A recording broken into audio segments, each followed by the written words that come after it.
baala ijoollee keenya taa baatana keessa namni tasgabbaa yoo hajiraatu taate mucaasan madda dhugaa gaafa sadaqaa irraa fudhatu mubaarak rabbi maqaan jirre rabbi si haa buusoti akka obboleessa keenya maqaa buuftetti aya digalee asirraa as deebi'eeti manguddoo waliin dhuftee jaarsi tokko abbaa urjiitiin mucaan gaa maatii mucaa ol baasee xarrabsu jira amma guddummaa keessaa bee ati yoo dandeessi oofii jeen ayyee yeroo ja'uun abbaa urjiidhaa natti bilbile aboo akkana bar dubbii reefuun tan isin dubbattan sani nuutu harkaa qabaa akkanatti haasoynee akkana goone jee waan jiru natti haase yeroo natti haasa'u hayyee jeen dubbii asirraa hin dhufee keessa seenee jechuudha. Ani Maammed Jabanaatiin na fide dubbii dura. Gaafiin sii qaba Adam misoomaa asirratti. Maallaqa 17,000 kafalame kana obboleessa keenya Khaliifaa Abdallaatii fi ibsaa dhugaa quban qabani. Quba qaban reefu wanti isaan jaa maallaqa 10,000 dubbachuu jiran gizee dubbatan. Tanoo Adam misoomaa Khaliifaa fi wanti ragaadha harkaa qabnaa 10,000 seenuu isaatii jaan. Deebi'ee ammaas qarshii 2,000 itti deefiidha. Ragaa tanaas ni qabnaa nuti ilaan gana quba qabnaa jaan isaan gizee ragaa Mubaarakii dubbatan Mubaarakillee hin dubbanne bikkatan.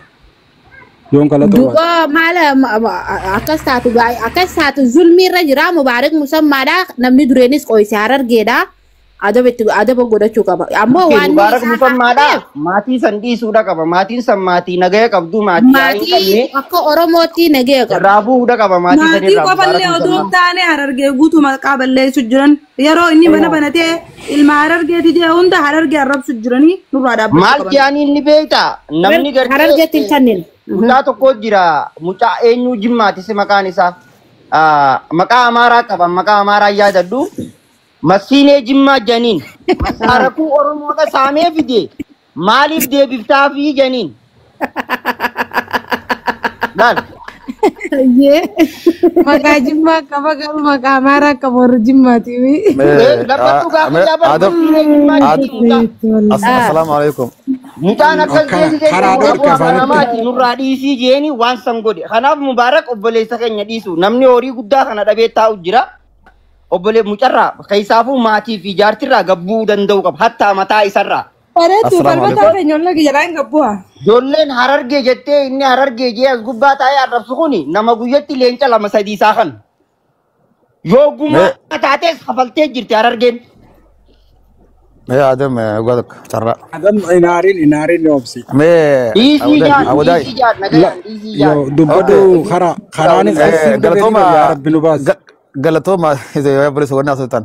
Lalu ani amma dubbi nama Adam fan dubbatan tuni amma danabaate turte duraan amma waggaa gurbaan mataa hidhatee se haasawa ture inumaatu mana san keessa ijoolleen tajalleen ijoolluma Harargee faatu wajji ture dhugatti gaanam tokko waggaa gartee saamamee akkasitti gartee rakkatee akkasitti miira akka sagalee waggaa dubbatu obboleessi keetu yoo nama miidhaa san gartee cinaan dhaabbattu akka inni miidhaa san gartee nama miidhaa san dubbattee akka irraa kafalamu dubbachuun haqa ammoo waan amma dubbatu kana maalleen isaa kuma 25 keessaa kumni 17 kan namee fi jira eega wanni kun jiraate waan kana maqaaleen dhooyne inumaatu akka Oromootti gaafas gaa walii galanii baalaqa kanatti kanne malee akka Harargee qoota arganaata Harargeetti akka ilma Oromootti itti kanne jechuudha akkuma ilma Oromootti walii galtee waan itti kanneef jecha yoo wanni kun jiraatellee yaa ilmaan Oromoodhaa obboleessi yaqeen amanee waan takkanne kanaatu na dhorkate ilmaan Oromoo caa dhaabbadhaa jeetu Oromoo hundatti yaamachuu qabaa jechuudha duraatiif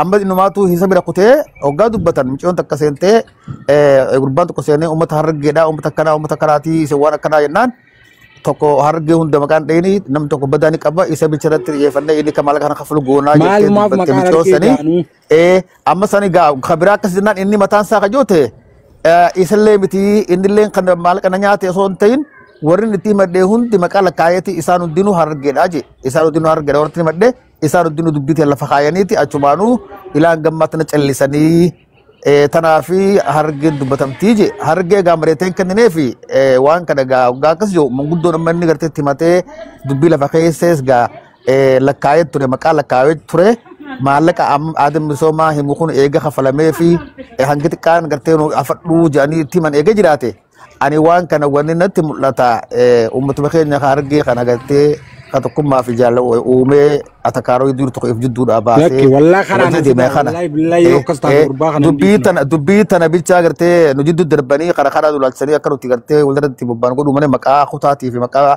hargeetiin miti karraanyaa dhamee obboleessa Oromoodhaaf Oromoo wali kanne amma gaa eega maqaa maalini kun jira taate dubbiin tun shiraakkesidha. Dhugumatti isa kana dhiisanii maallaqa amma seeqa falame kana akkamitti dubbachuu dhabdee namni sila amma afaan sadii ta'ee reefuun tanallee khaliifaan bar waan sibira seene maalleen sibira seenes ni jira risiniin irra dhufees ni jira hangam takkaas sibira jee gaafadheetiin naa qulqulleessuu dhabe mubaarakii jee isarra gaafate. Hamdu hidubbanne tara lama liifi seene tara chuutu maqaa maallaqaan dhooyne booyuu malee. Egi karramarraa sanis deebisuu didee isinii fiduu gurbaa isa jirti gaafachuu qabdan ture. Nuufi di mubaarak moo? ni baatii isinii fin fidaa qo'a haadha saasan. Nuufi di mubaarak deemi. Ana mataa de karramarraa dhagee karramarraa mubaarak abbaa urjii jaarsa san maammee jabanaa fuudheetiin walitti hidhee bilbilaan eefan bilbilaan fuudhee walitti hidhee mubaarak musammaa kumni 15 akkaawuntii jaartirraa na dhaqqabee jira je'ee aman sagaleen isaa na harka jirti. Okay? Wabillahi tawfiq ya rabbi namni yoo callise akkasin miidhama gartanii amma keenyaas akkuma yaa miidhamu jira. Adam Bisoma galatoomi Adam Bisoma sagaleen isaa na harka jirti. Lammada. Aye. Hey. Afi telefonaatti dhuma kana Kanaadaa san isaa bulchaan saala jecha mee afi adufu haya bareedu reefu dubbiisa wallahi bareedu dubbiin dhugaata naan nama macheessaa ba gurbaanni machaaye nuti mataan hidhatee nuutaa bareedu baadiyyaa ni haasoo nuti hadhooyne jirra habibti ilaarraa eegamne nuti isin haasoo nafdaa keenya ba'i